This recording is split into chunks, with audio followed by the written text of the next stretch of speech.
Once we have life, that is the most important thing. Alaska, that be a catcher. And yeah, that's sorry. I think one news I take you over the media airwaves.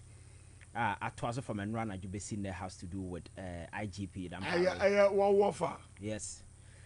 Some are terminating will be for Tete Yohuno Christian, yeah, Yohunu. And that's a wukra Dini Yohuno. Yohuno niche Obakuno. Yo, I walk Dangbi, Ofi Shayo Sudoku. Ofi me ho. Oh, okay. And when I am medium, and yo, ayo ba. And that's a friend also by Jens. Every day, that be means I say. So I think you see that be American a Jumana ya the mouse say yeah na a man for a budget so there is this euphoria near Nigen as a foreign Alaska. Ye you be a free hodu be a bano so who's at this one there this wow. That's right. The be American be I don't see the reason why Obinya appointment a year jubilation. But actually, why is it that the police service in Akasa Mrantani jubilate? Yes, I know there. Was Obiane said you see who near personally me I met her I've on this particular platform have said a lot about Dampare. Exactly. How are not in as much as a man for Prisino for reforms, whatever no me there were key issues and I measure. And any of these issues, I was never satisfied with the way a man annoying in Niama. So decision like this, now I knew say a bad thing, now it was just a matter of time. So on one case, I'm not sure say he's surprised. But Alaska, before this, there was a committee that was set up. Very well. And review Niama, and sometimes you listen to some of the things they found out now. It was very shocking. Then also for but some of these things are not for public consumption. You know, sometimes you know. So I think the decision, you know, and yet trust I can say president take his decision. But you let me I think that we will delve into, especially in recent times, the acoso with police shooting, killing individuals. Then as a forum, a bar, you don't actually see anything. Then as a forum, so people were actually worried, and within the police service in Ankasa, they have their own problems. So, if there is one person by IGP among on one Kasa and colleagues, you know, I'm more ganging up against him. No, I'm penny man. Oh yeah, nay, Dampare. Very well. It's the reason why yesterday I wasn't surprised when I saw some of the police barracks in Ebirumaniaje, Ebirum Sowiraho, depending on any party as Obia or Omo Kleke. Na Obia or more on no more way. There are those who will be happy for you. Thereby, so there are sessions within almost when you're happy. And those things they are normal. So when I see some of these things, but I think we will delve into some of the things I mean with him over the years. Clouded the police administration. Okay, room.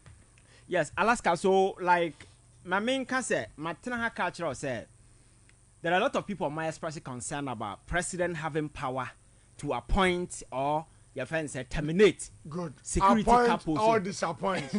No, we don't know. I say appointed or disappointed. That part of we say disappointed. No. So either you are appointed or disappointed. Fine, that's okay.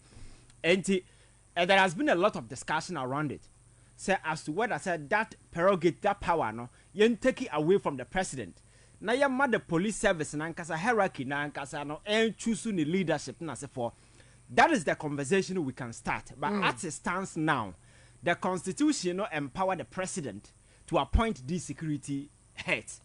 So until say we do that constitutional arrangement, so the power president, in the president. Exactly. So you can't begrudge him. And I know the day he's the person who taking over the mantle to run the affairs of the country. And let's go be about the security objective. The strategy and the plans. So you try to identify individuals within the security setup, to realize that particular vision. And into the constitutional framework, wise. And when it comes to issues of security, they are very pertinent and very essential. You can't joke with them. That is why a president must have a say in whoever becomes IGP, the head of the military, and then prison services and other agencies. So there is the need for us to ensure that this institution can elect their own leaders, and that's fine. But until that is done, the president had that prerogative. And for instance, if you go to America, even those advanced democracies, Alaska, a president now appointed the FBI the FBI director is appointed by the president. Trump by your first win of fire. No, on the crowd who's over no you know I sack myself. Yeah, I sack myself. So you see, it's something in a democracy is embedded. Because President Biya Suro say the head of security agencies, you know, they can make and make you at any point in time. So that discretionary power, and I'm free president, free baby, but you don't know whether the person is coming to sabotage what you're coming to do or not. And Oko USA. One of the sensitive security agencies has to do with the director of CIA. The president now appointed very well. Saying National Intelligence Way. President now appointed FBI director. President now appointed so all the security head ne couples that are in Nipa or and exceptional. No. And me person me say until we get to a stage. Some of these constitutional arrangements in the na ya tam to media share these institutions and say omo appoint omo police there. I could find by Dampare and co. Sometimes you can do some of these things and then get away with it. So I'm not sure say the Obibet may be grudge president so what taking that decision at this point in time. But Alaska, my issue has to do with Dampare whole you're fairly saying IGP kind of stuff. You see, okay. IGP Dampare has been a very smart person. No, playing the game, you know. So one way, yeah. So I know the day there were a lot of people. One way or the nothing better down. Exactly. A lot of people got hoodwinked into the idea. Say, about the name of baby. Alaska, maybe fundamental issue has to do with police dealing with the public. For instance, Asem Sisesia, a very crucial. For instance, Yatiana police for Kobotiano. They shot about 15 people and killed them. Omode Babonteso Muku 3 people, which was a lie. That's right. Alaska, that incident by nipa huye. Media ni crop police ni afre na bisa say catch dia be na see no. Almost IGP say mayen kasa. Alaska, police just like any other institution. They have individuals that are training or more in terms of communication. So it's not as if across the region no communicate I say more biankasa. Unless headquarters. Alaska, police and yabosom. You deal with the individuals. There must be that kind of relationship. So, behind the team, assemble between church is the reason why office what the power to train people when it comes to PR or more no. So as long as issue because these are sensitive security issues, they really want to understand. You don't wait to say just your issue statement from headquarters. Issue no baba summarizing the whole thing. It doesn't even provide details. Subsequent to that, you don't hear any investigation. And you wouldn't and as all costs Alaska one. So that particular thing became a lot of way and for a camp. And again, police form rants are now dealing with the general public. Alaska, how many people na police for issue to more chroma say? Menkasa we a police in no be threatened with life for no, that's not what I'm saying. But Alaska, we've seen instances within slight confrontation. Obati yese police ni ekunipa, yetiana yese abrantie bi yakofa ani free ni dem e won kranza. Ne maame 1 week na ne maame hu ne da. Na ni ba na ho se yese ne ba no wo mortuary. Enna bankra bekuno. Abekuno. Asem no see ye na police for call grounds no. Asem asi boys rebu afu. You needed to go there and calm the situation. They ended up killing extra people. Besi ne Nkranza issue no, what is Obia investigation? No. What is Obia can wasem? And Sanyama when you now we will expect it because you see the police internally can at Obibaka say oh na say police for within issue now ma bonti ama general public now ma internally you can deal with it. But issue number me no yate no. You need to communicate to us what you are doing just to ensure that we remedy such situation. But we didn't hear anything. Nkranza issue till date, there is no single journalist who bet me about any briefing as to what actually came out of that particular issue. Alaska, Abrantia be say, ne sister, aye ne vesa amano or ko Germany. The oba crash or better turn one near man or go back to central region. Or quite no ko ra, your friend is saying, more now our honor. Yes, police in say 1 minute bibi say I dare say the boto who's over 1 minute. And the shocker at the Tara branch and instantly. I was on TV with a mother the last time. Mammy is soon to start crying. With a mother? Yes. And the sister and I said for them told yet no call police we know. I've one because I not boy no crown or debent just in some more cano is so nasty. I say oh man idea and I don't go to minimum. Yes, this is a criminal police here. ebinom nka so mu nyina asem to a ye be mo de atwa asem ato so anayentia na ukọ okumase then asawase boys and then see ye omo shoot one omo say they are criminals. Yes, and omo kosel tuo de niam de begu omo nchen frame omo say they were armed robbers. It took investigation outside the police and sana ye hu say indeed na nkrofo no nya criminals. A judge and a man kwatena high court judge na kwatena ade no ti and a free external people including few other police and sana because the police na combatena so cover up. And I know the day no we needed to compensate those guys. Alaska, a man William Fisher, yet Kroma, and a Mrantia bullion van or more koba at the dempo. Alaska, issues na nim so bomb Rantia Nutuo. Still, not the police administration were putting young people at risk. A Brantia on vest. Na na kwatira bullion van car nim. Na e the 2 as o kon 1947 war. Na esini nine so. No the car ketwa front. Alaska am rubber tower. Chese untimi nya hwa je se osi free car no ansa na obekọ kwa sa tuo num side arms kwa no mu nibi. Enti abra video na hwa no am rubber tower mo no. Now there was nothing that the police man could do. So am rubber no ne be door no ansa na police na etimi atwene to apia so na be hwe am rubber so na wakunu dada. This well your friend say enema na e koso we need a remedy. But the IGP was busy or Kalawele was social media na camera dinachi. Ochi Kalawele, we saw some of the videos. Oh, whatever it is, Alaska. On nama mi who be that IGP, your job is to fight crimes. No nama na camera see or hang cameramen. Serious. And a ye video no. As if that's a movie comedy bina yedi. Alaska. Sasem we are making. Emma this issue. Emrante kwatina ka animi. Ebeda this sa police form mpanimfo no bi na hyehyɛ saa akire ama yɛkɔkye police training college abrante bi a ɔkyerɛ nkora na de kromfo a o training police officers kromfo a o training young police officers ɛna no hyehyɛ akire and few others yɛbɔ modern che mrante no Alaska what you expect ni say yɛbɛyɛ ne yɛ investigation hwan ne yɛ involve no ebetimi aboa mamanfo akoma atɔ boyam because at the time a yɛkye saa mrante no na anya hwe young police almost bear 4 ɛna yɛku omo in a similar fashion.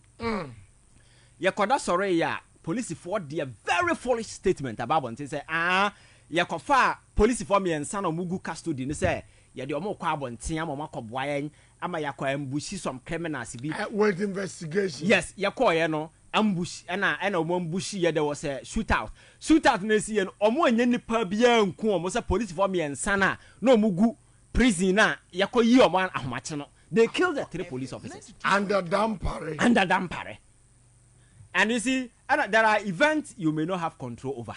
Yekum we no nsam no sie no biate. What is statement? What investigation? What is say you can't say biafa ho. Till date, what be that? Alaska, police in Yabosom. Now even some of the CIA documents, as we speak, most of them have been your friends saying ya read that binum ama babo nti amanfo e kan. Most of them has been released yes, to the public. Amanfo e kan den asefo nom. So hear from this asem no si a obi ante ho asem na asefo. So within the police he may have his issues mate about police welfare sika, mate about promotion, mate about this and no me ni hobby. I don't want to speculate and I don't want to go into. But my concern has to do with the dealings of the police and with the people. And the fact that police for young guys no mo ba no kra no kwan be na ye fa so make sure say ye perform say be o assistant abaye. Alaska, there are a lot of young people who are coming to the police with a lot of energy and enthusiasm so ba be ye adwuma. 92.3 obeba na ye do be call police barracks na ye ko be a single room amount o fridge no o niam nyina sisi abonten. Alaska ba bi on bada cry problem. And the same thing applies to the military. And boys no mo free military aba no 37 na akwasa asore dan na ye de bed asisi mba akonda so ba akonda form. Asore dan. Oh na Alaska and more or less some students. Yes, our dormitory life now we are living in secondary school. No? That is what some of the young military men are living in the barracks. So it means leadership and fighting for the cause of the people. And these institutions are one of the most corrupt institutions you can find. Corrupt. Oh, trust me, Alaska. When it comes to procurement, our president and Kasa or both the police and the military. But because our budget in sometimes we wrap them because of security. I think that the president should be bold enough and audit the military and the police and anka nemo be fine no wa hwe anka wie ya ba half be ko prison mpadifo no mo de dada no but the welfare of the young people nobody is taking care of. Alaska nemo mu hia sebe yo mo abrabo ne nanka last boys no mo te bullion van ni ma no mo ko hwe 2cc nkura na kana kore sa tete Gold Coast two na no mo de kwa war no ten na nesisi o mo sere so ukosia kromfo no ba no kura sophisticated weapon obi kura G3 na so e de tamba na kwa obeda ne ho e Gold Coast two da be na obi fi Africa na Alaska. So you see some of these things in our compounded so there are those who hail Dampare when it comes to some of the administrative decisions. But administrative decisions, that is not what I am looking at. I am looking at the security of the average Ghanaian. Alaska, in the last few years, look at the number of people I adopted or Kroma saying. Boy, yeah, sort of Twitter, or can I be on friend saying bongo ideas? Bongo ideas. The quack of us a cofano. We are police zone, national security zone. So, Mamma, I'm a cofana, as a papa, a cofana. I don't want him, sir, Omoba Missoha, and only away. Yo, so Alaska, and this all Nema Akoswa. Yet Mukochi be abroad, Mammy, our airport, Yakofani. These are internal security. So, whatever way the police are involved. So, that sense of insecurity, heightened to a point here. People felt insecure prior to elections. Election no by we and among for akumato moyemo. But before the elections, you have among for people who were posting on social media and they were being abducted. Then as for them, why not police for what are they doing? You understand? The police had their own issues, and they within the police now Dampare and Kasane and the young police for there was this tag of war between them. Very well. Tag of war between them. I don't know how in a personal relationship with, but whatever it is in Alaska, when you are in charge, you make sure say Obia is under you. You find a way. The best way to lead as a leader is find a way to use your enemies to your advantage. Alaska, the best way is say Obefa crime business will use your enemies, because you know they hate you. And police say we voted against the MPP because of Dampare. Yeah, and there are those who are in the police because you see, when it comes to some of this, in the feeling they are mixed. You can't just listen to one side. There are people also worried because Dampare is going. I'm not sure you are on the good side. Exactly. But according to them, no sir, if you are not on his side, promotion part they don't go there. And I said, no, so here omo no mo ye ku atu ni amokotena committee and me ya sa we no. So here nsema no mo can clearly when it comes to promotion and as for no there were a whole lot of issues na e cause but and I make say these are internal issues sometimes, but with the public sense of security in this country, some of the things that I saw, the urgency and the seriousness policing now had the conduct and the attitude of the IGP dinner. Alaska na a match because the social media, the narrative out there was just trying to showcase to people. I don't know where that particular, because security, social media, camera dimachimi turned economic talking. Last me who news headline say the IGP buys kinky from roadside, eating like ordinary Ghanaian. Jimmy dear, eating like an ordinary Ghanaian. And I'm going to do a hefa. That is how cheap journalism has become in this country. IGP akoto kenki or kwine na yanti aba umi akwa nkoto kenki or kwine, and so what? But journalists I don't fitina mudi as oh na Alaska say agro mu nkrofo do na ani so eti Alaska we need to get serious na ehu share say papa ya obai I cannot just sit here and menka say afa no so oba. That's right. So the oba be ye na ebe gina so me I don't know him that much. You who know? Yes, I don't know him that much, but the ono so be ye no or your deputy to Dampare. Na say yes Dana you're pointing to deputy now no call hibernation. That's right. That is the power of Dampare for you. Or no share office or help you could more or less, it looked like independence for a lot of people within the police. And there are among for expressive war. But for me where I am, I think that the last time I catch all Dampare free no free so he should not just go home. I think that there are a number of issues. He must be probed. Yes, he must be probed. He must be investigated. Some of these incidents, we can't just let these things go because I'm told it was a land issue and almost said I said sound winning. That was a lie. That's right. Because Nipa, the MP was all over complaining about it. Alaska, Nipa nya koko, and the young police in Ebony to Kunisaka. Now you fire one.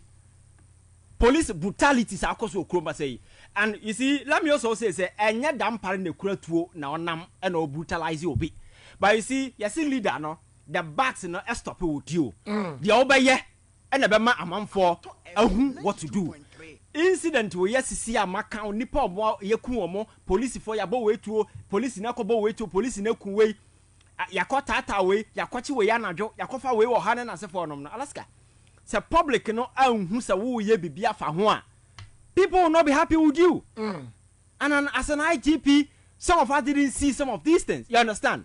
It's the reason why consistently about society, now people were calling said the IGP should be sacked. That's right. Then I've seen some people strategically some what the president court. That's right. Ako in Jantino. Franklin Kujo and others. Because I news as I said last week, and people knew na we yaba. And quickly But I think that some of these things, and yet said Mr. Kyei, as it stands now, the president award that prerogative, that power by the constitution, per the constitution of this country, and until we can start a conversation going forward. Say police service, are mature to a point here they can elect. But Alaska, one dangerous thing is all the security setup in this country, one way or the other, have been politicized. They are the NDC side and the MPP side. And Obia on interest and your friend saying, Babia Nemeko. So another day, even if you give the police that power, so one can elect or more leaders, you're going to have a problem. Same way the military, and now come military, you're the MPP side and the NDC side, and those who are also playing medal games. And the trust and the confidence and the sense of professionalism you expect the institution to exhibit. Now what you imagine, so I can say, this institution are mature to the point that they can elect their own. I'm not sure the police has exhibited that sense of maturity to be given that overwhelming of power to elect their own leaders. I think we need to. I almost think that maturity. No, they don't have that maturity. But as when the person rose from the ranks. Yes. Now, I said that institution is a movement to me appointed. You see, I'm that maturity. Now, Alaska. Now, promotion, who issues are best young. I won't say. When it's your kind, say you've done all, you tick all the boxes, and you need to be promoted to the next stage. Alaska promotion, and yes, sir, that's right. You go through a lot of some virtual exams or some will call interview, some professional conduct, and so forth. Nipana, original house or the mauno. Sometimes they look at you or how animal or how say, oh, party way. They can, and we've seen a lot of the issues. Jump a lot of people over their seniors and then as a forum. The same thing has to do with the bar. Your friend saying the Chief Justice, that's right. The Supreme Court. Doma hina kwatena your friends High Court in Yendo. Oh, and crank to Abasin, because Omuhun say or Kasama party be an answer that's right. So sanity, your friends saying Supreme Court is yes, sanity.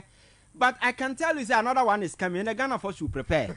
another Dampare is coming. Because Alaska, some of these massive changes must be done. Right.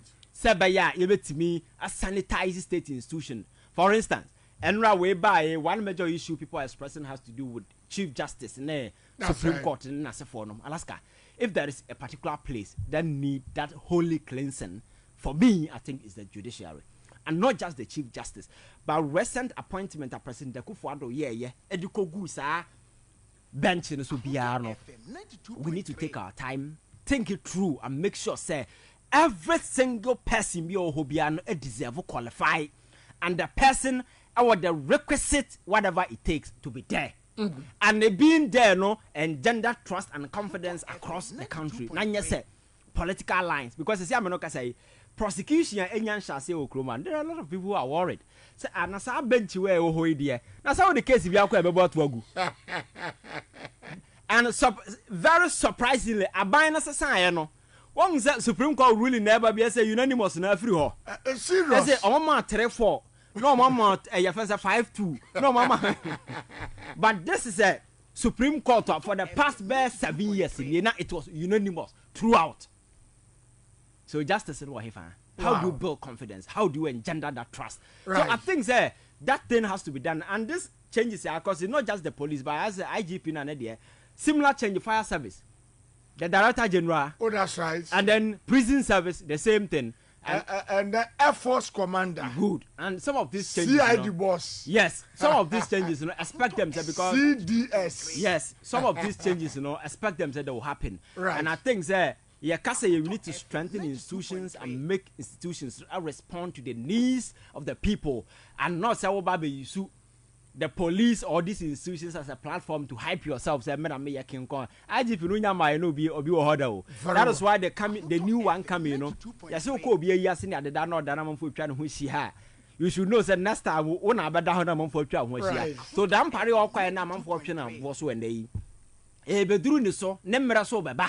But Nina Beshas Abraba or Babon the Bedu one dance. I keep telling people, say, whenever you encounter people in life, Alaska, whenever. Keep at the back of your mind, say a day will come that encounter will be a story that person will tell. And your dealings with the person at that moment, and the better whether in the storytelling of that person, you are a hero or a villain. And yet it will not be the person's making, but when you see they are winning the how you treat the person and our channel kind of story or back kind of way. Do never deal with anybody in life and think say a day will come the person will not tell his story. Ebi a or your cook, ebi or your security who say the soon name fast. A day will come that person will tell his story. And the other year no and no back. I think that we should be guided. And then my come story. As a level radio on 92.3. My breaking news way. My board the management of Ahunto FM, especially the general manager that the Bosco.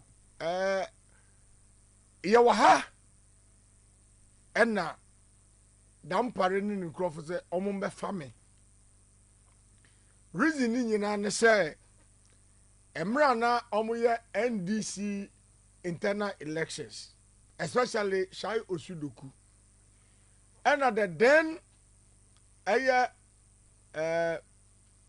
district commander or declare on any support edima a particular candidate. So through my research team, and I expose you no. Ya to abani wie ya wa na according to management and say pips Dampare any cross like omombe family mra. And that boss could say na nipa no radio so dey yampani o. Just NC because then the people were because I was bashing the government all the time behind me weapon ni me research ni say na ye wo evidence to ni ye ka e dey ko si ni nyina echi ni say omo kire me ba bia me evidence what am ye wo whistleblowers act and whistleblowers act other na was say me evidence made it man but that the boss stood on his ground said no me ain't to me in fact and releasing in fact that time was on air ni nyina was under Dampare. Me can nyina de akwa si say under Dampare say we wide reach we can no krea if the jubilee I say catch him for me ya obaba bechewu. You see what say we krea say we won't take. Yeah, the impression he was creating out there, you see, when you take it to social media and you begin to put up those gymnastics now, that's right. They see you as a show person, always going around. Sometimes Ochem Van Dam. IGP kwana camera di na enyum de kire dwendwem. Ochem Van Dam okuku last card at the time. Van Dam. So they came here and general manager said to release Alaska that mean it's not right. So Alaska, some of these things cost beneath the omoye no, you don't even pay attention to. You understand? So over here, in some no bana man for account, people are enthused with social media, but undergrounds, people were dabbling the issues of insecurity, killing here, shooting people, like adapting people here and there. And you don't even know the point I'll call report to wine. Exactly. Niema were messy. For instance, during the elections, Abra Abatuano, a koya yekuni pano. You don't even expect the new president to say investigate it. Very well. As a leader, your conscience and your knowledge, expertise in that for should warrant that particular way for you. Say no, I need to do this. But until the president says, way, Alaska, one issue has to do with issue of recruitment. I told you that there is a team immediately after election that was set up to look at recruitment. And Alaska, some of the individuals are recruit them into the Ghana police, Alaska, if you see some of the reports, we and begin to ask yourself, how? They are criminals. Not just criminals. So within the police, there is a team, you can call it a kill squad. You can call them kill squad. Alaska, you hear nipa mo mukwa dirty jobs. There are the very people who send them. And when you see those people, you know say we a funeral. Why you see them? Who are more we a funeral? Because their job is to just your friends have finished you. To eliminate you. Yes. And you can't do that. Alaska, extrajudicial killing cause will chroma within this particular way and that. So for me, where I sit, Dampare, I like him as a person. To be very honest, I like him as a person. But as an IGP, near my coso, ne kwanya ne ten and usiko, I'm one person I was never happy with the way I know any IGP. So I think this is a good decision.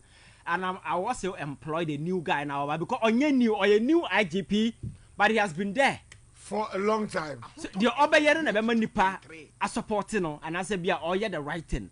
And you can just come and recreate what has happened in the past. Because there has been successive IGP abesing. Alaska police, and there hasn't been any improvement to be out. See a new police for no more banner. I be so more.